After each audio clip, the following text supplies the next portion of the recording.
one that blows off streams of hot, highly charged particles into space, the solar wind.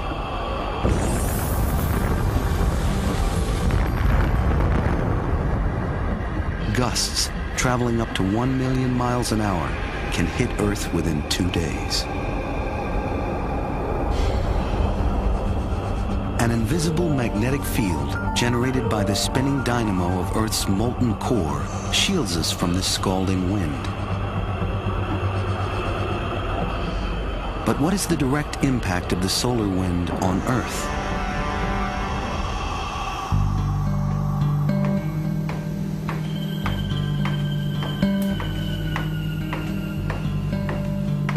Researchers at the University of California have designed a unique experiment to shed light on this important question.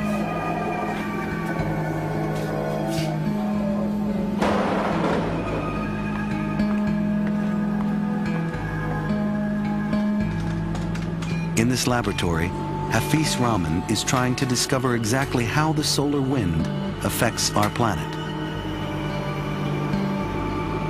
Rahman has put together a model of our solar system.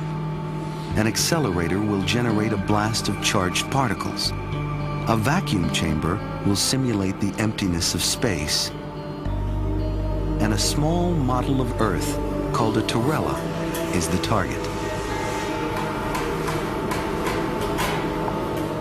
The Torella will be protected by a lab-generated magnetic field. Once the chamber is set and the vacuum ready, the accelerator will fire directly at the Torella.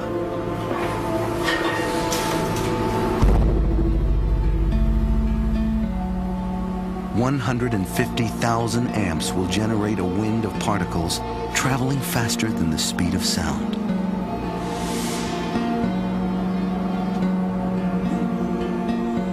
Little is known about Earth's magnetic field.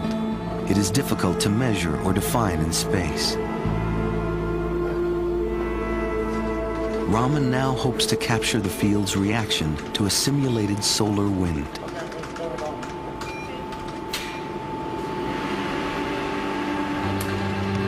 Charging, charging, charging, fire! Science has given shape to an otherwise invisible event. The Torella's field is hammered by the wind, distorting and knocking it out of balance. And in the process, it creates an event we know as the aurora. Cranking up the wind speed a notch to simulate solar max, Rahman now hopes to see a change in the aurora. Sure enough, the polar lights brighten. Rahman has discovered that a faster solar wind creates a bigger aurora. This explains what aurora watchers have long known, that during solar max, the dancing lights are brighter and can be seen farther from the poles.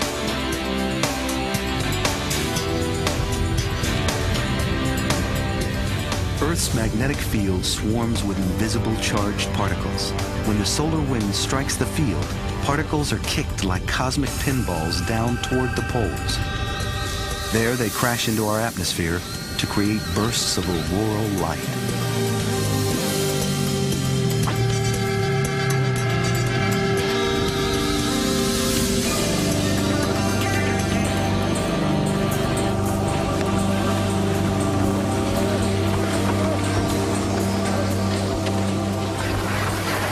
While scientists are just beginning to understand the power that brings the sky to life,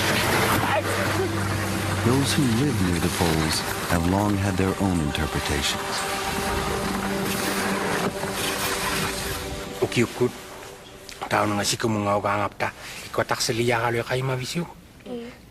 Myths of the aurora have been handed down through generations and are still cherished today.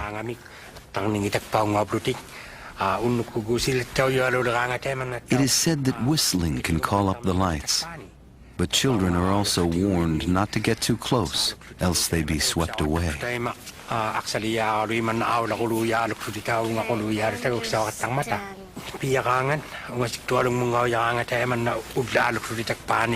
Aksaksutik teman na unaluk tayo tiyatak pani sila makitikatak.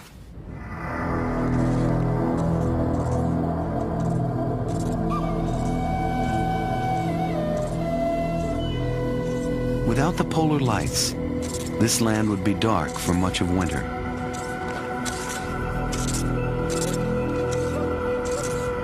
For hunters traveling without help from the sun or moon, the lights could be beckoned to guide the way.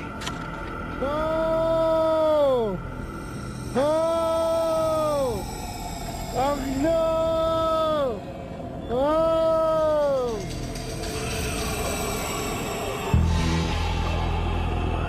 For shamans, the aurora offers spiritual guidance for a journey to commune with the dead.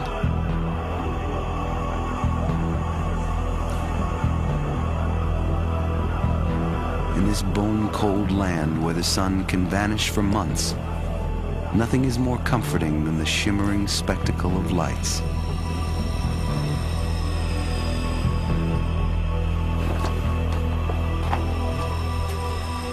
On long winter nights, these Inuit of Hudson Bay recount their own particular tale of the aurora.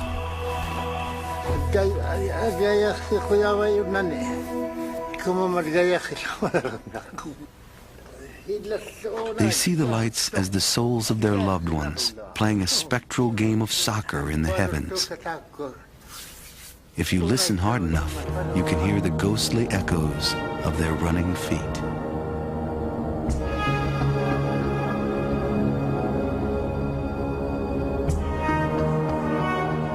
If in some parts of the world people have a spiritual connection with the heavens, in other places, the sun seems irrelevant. Here in New York City, the cycle of day and night is only a faint pulse masked by rhythms of our own creation.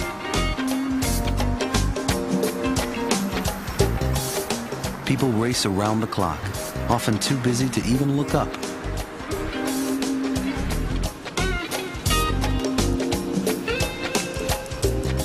With a virtual world at our fingertips, it's easy to overlook a higher power.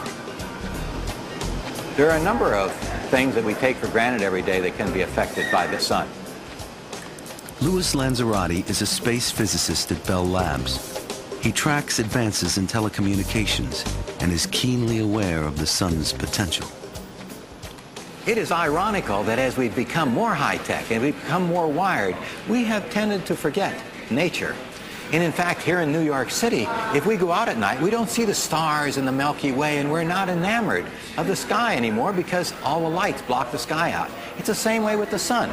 We don't recognize what the sun can do in terms of disturbances on the Earth. Even though we are so-called high-tech, we still forget that nature is a very important player in our everyday existence.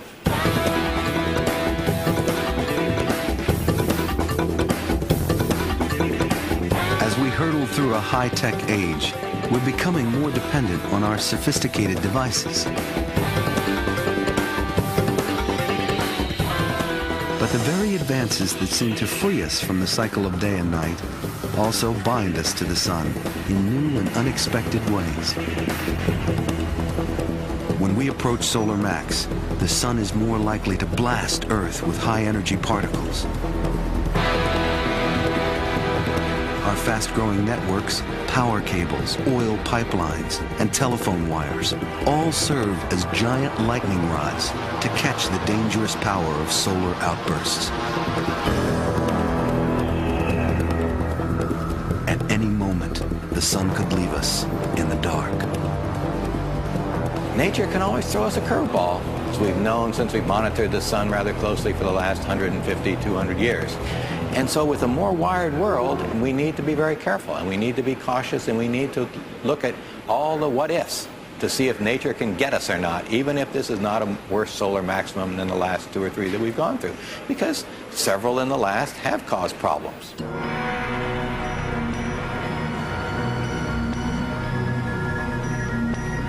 The solar max of 1989 was when we first began to realize just how devastating a solar blast can be. In March of that year, as the citizens of Quebec slept, no one knew that 93 million miles away, a menacing storm was brewing on the sun.